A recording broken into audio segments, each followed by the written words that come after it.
Sana experience ko kasi ngayon guys, na-approvean kaagad naman ang aking application. Nakuha ko agad ang pirang niloan ko.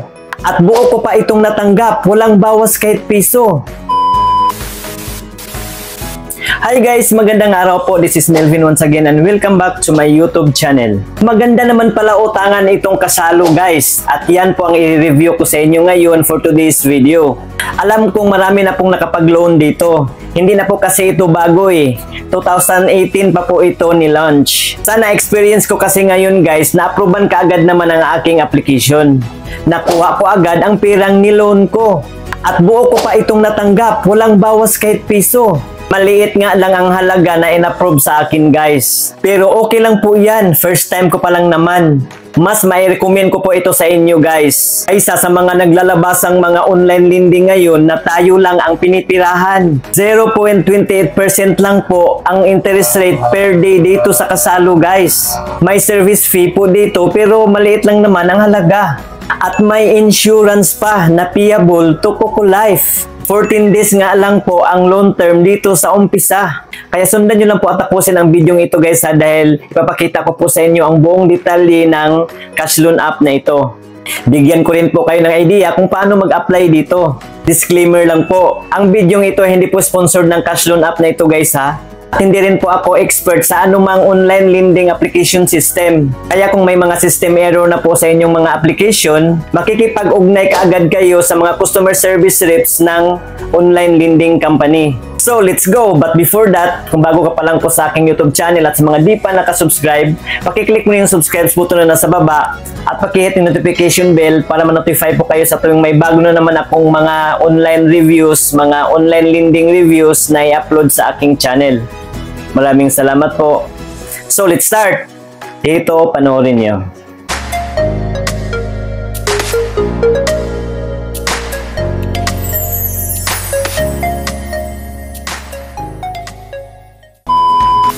So ayan po guys, dadaan muna tayo sa Play Store para i-download ang Kashalo app. At i-search na natin sa search bar ang Kashalo. At ito po yun guys, Kashalo Cash Loan and Credit. Pag-aari po ito ng Empower Financing. So ngayon guys, i-install na natin.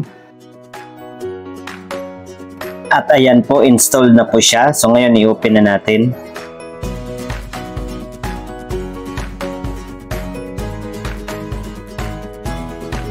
And then magpapap ito guys, i-click na natin itong allow.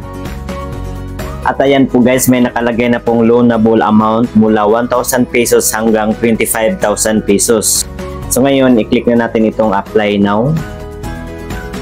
At dahil wala pa po tayong Kashalo account at kailangan pa po nating mag-register, i-click na natin itong sign up dito sa baba. And then ilagay na natin ang ating active mobile number. At pagkatapos nating malagyan, i-click na natin itong next. And then mag-send ng 6-digit verification code ang Kashalo sa ating mobile number na nilagay. And then automatic na po iyang magni-next.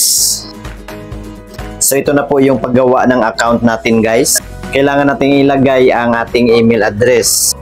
And then gagawa na po tayo ng password.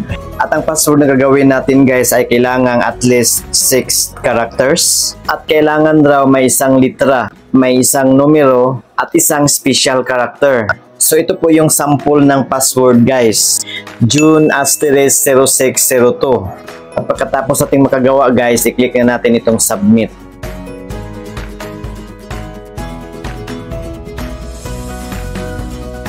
At ito pa yung mga terms and conditions ng Kashalo guys. Scroll down lang natin hanggang maging clickable itong accept guys. Hindi po ito mag-click guys hanggat hindi natin i-scroll down hanggang dulo. Katulad nito guys, ayan po. Nag-kulay blue na po siya. So i-click na natin ito. So ganun pa rin itong privacy policy nila. Scroll down pa rin natin. And then i-click itong accept. Next po yung kanilang marketing consent. So click pa rin natin itong accept. Next po ay kailangan pa nating i-verify ang ating email address na nilagay. So i-check natin ang ating email address guys. Kung may na-receive na po ba tayong email message verification. Ganito po ang marireceive natin guys. I-click lang natin itong verify email address. Pag-click natin yan, dadalhin po tayo sa Google and then automatic na pong ma-verify ang ating email address. And then ito na po ang next guys. Mag-start na po tayong mag-apply. I-click lang natin itong start application. So ito lang po ang kailangan nating fill upan guys. Ang ating personal information at work information lang po. So ngayon i-click na natin itong get started. Sa ating personal information guys, ito lang po ang kailangan nating fill upan. Ang ating pangalan, ating apelyido, ating citizenship, ang ating kasarian, marital status, employment status, personal email, at ang ating kasalukuyang tinitirhan ng ating current address. Itong sa baba guys, optional lang po ito. Pwede natin itong lagyan, pwedeng hindi. Pero sa akin guys, nilagyan ko po ito para may chance daw po tayong ma-approve.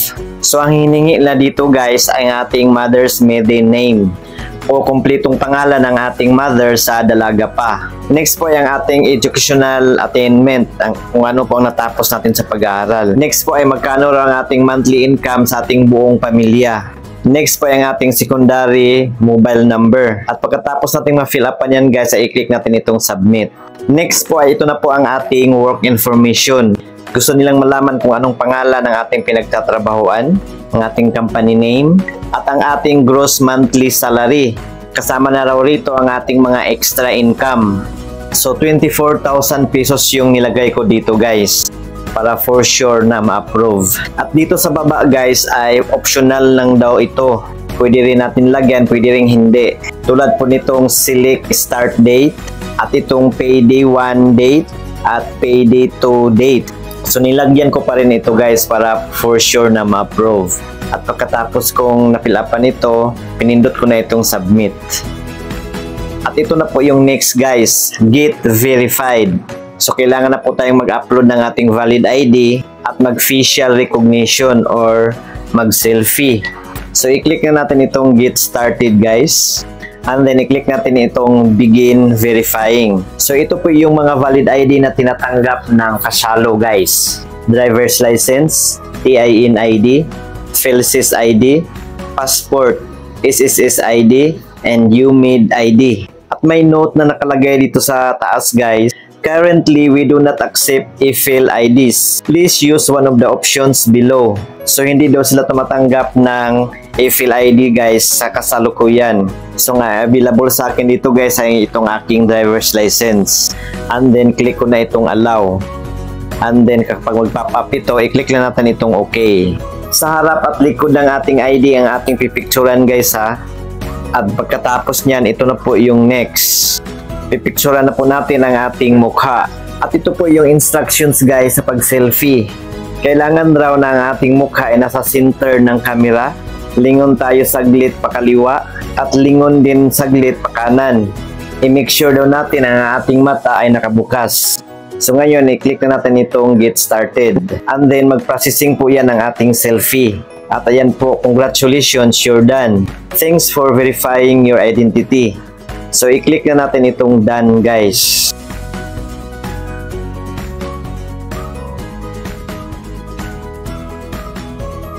Next po ay mamimili na po tayo kung saan natin gustong i-claim ang pera na uutangin natin dito kung sakaling ma-approve tayo. So, ito po yung mga cash out option guys. Pwede natin itong i-claim sa bank account, sa GCash, or sa ating Maya account. Kapag itong bank account ang piliin natin guys, ito po yung mga bangko na pwede nating pag-transferan ng ating inutang dito.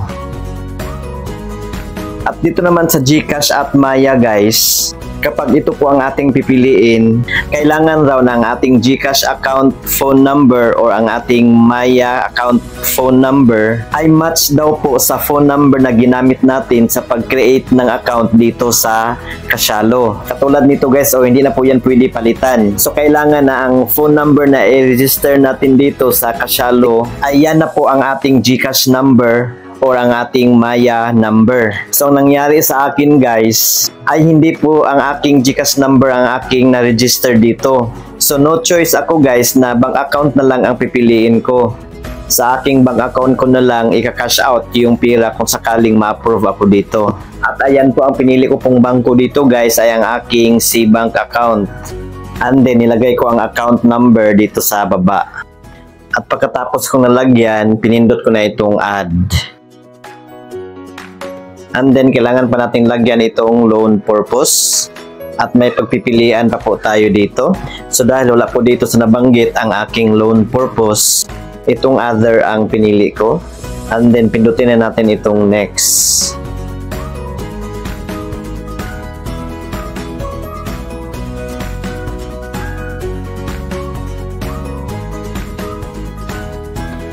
So ito na po ang loan amount na in-offer sa akin ng Casalo guys. Ito po yung sinabi ko na maliit lang na halaga ang in-approve sa akin. 1,000 pesos lang po, pero okay na po yan. At 14 days ko lang po yan babayaran. At ang mababayaran ko na lahat sa 1,000 pesos na utangin ko ay 1,094.61 pesos lang po. So 94.61 pesos lang po ang naging tubo. At dahil May 26 po akong nag-apply nito, so ang due date ko nito is June 8. So tingnan po natin ang buong detalye nito guys. I-click lang natin ito. So ito na po ang amount breakdown guys. Ito na po ang aking inutang, principal amount 1,000 pesos. At ito na po yung sinabi kong interest guys na 0.2% per day. So ito na po ang equivalent po niyan, 28 pesos and 64 centavos. At ito na po ang kanilang service fee guys, 42 pesos and 97 centavos. Covered na rin po dito ang ating insurance na payable sa Coco Life. At ang amount po dito ay 23 pesos. So yan po lahat ang inclusion guys na naging tubo na 94 pesos and 61 centavos. So tingnan pa natin ang buong detalye nitong ating due date guys. If your due date is scheduled on the 29, 30 or 31 of the month, your loan will be due on the first day of the succeeding month. Ibig pong sabihin nito guys, kapag nagkataon daw ng ating due date ay nakaschedule sa pizza 29, 30 or 31 ng buwan, magjuju daw ang ating niloan yan guys ay sa unang araw pa po sa susunod na buwan.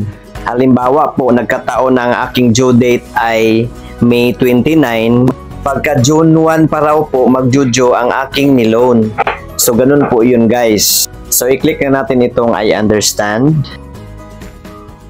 So nagustuhan ko itong sistema ng Casalo guys. Kaya tinuloy ko talaga ito. Pinindot ko na itong apply now.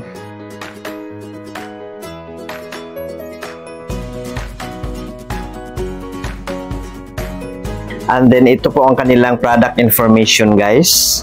Scroll down lang natin ito. Then click natin itong accept. And then i-click na natin itong okay. At ito na rin po ang kanilang loan agreement. Click pa rin natin itong accept.